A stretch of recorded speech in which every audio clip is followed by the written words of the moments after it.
Assalamualaikum everyone. Today's video is mag-i-stack tayo ng fresh tomato. Bumili si Calvo ng napakarami. So, ayan, gagamit tayo syempre ng sibuyas. Ayan, binalatan ko na.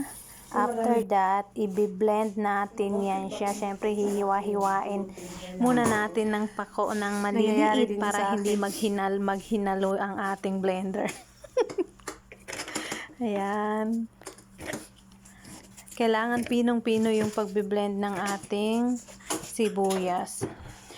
Marami akong gagawin ngayon kasi bumili si Bossing. So, sabi ko, pag hindi ko to i-stack, masisira lang. So, I decided na lutuin ko na lang. Tapos, i-stack ko na lang sa freezer para in case na gagamitin ko or kakailanganin ko, meron na ako sa freezer. Kung nakikita nyo, i-blend ko siya ng pinong-pino. Pwede ko naman siya, kaya ako nag-i-stack ng ganito kasi pwede kong gamitin sa mga sopa, sa shurba, o di kaya sa marag, o di kaya sa kahit na ano na pwede kong paggamitan ng ating kamatis. Ayan, kung nakikita nyo, pag niluluto ko yan, kailangan wala munang mantika. Okay?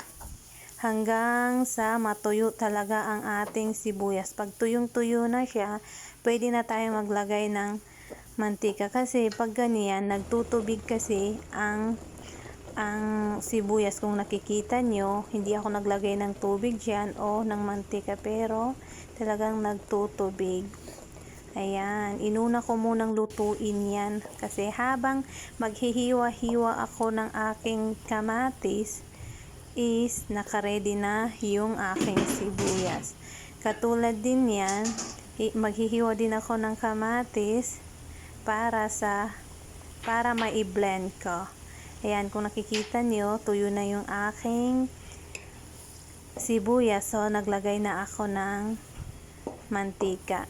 Usually, minsan naglalagay talaga ako ng butter ka. So, sabi ko mantika na lang.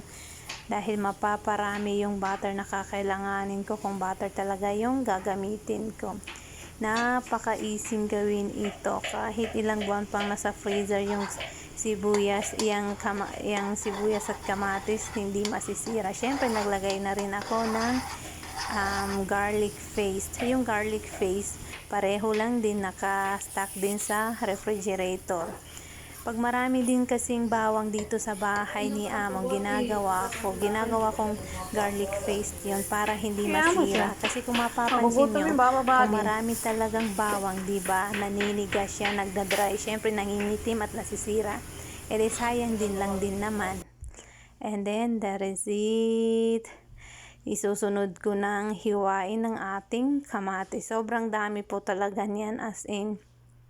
Kaya sabi ko, i-stack ko na lang sa freezer para hindi masira. Ayan, katulad ng sibuyas, i-blend ko din ito. I-blend. Ayan. Kita niyo naman, napakarami. And then, syempre, magagamit tayo ng tomato paste dyan. Kahit na fresh tomato yung gagamitin natin, kailangan pa rin ng tomato paste.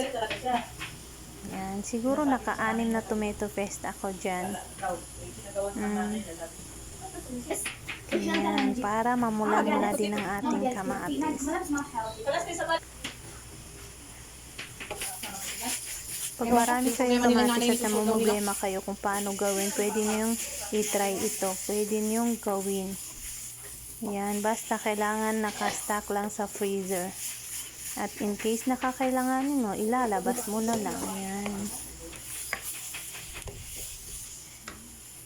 Ginagamit ko ito sa shurba at saka sa marag or sa sinasabi nilang sa luna. Ayan.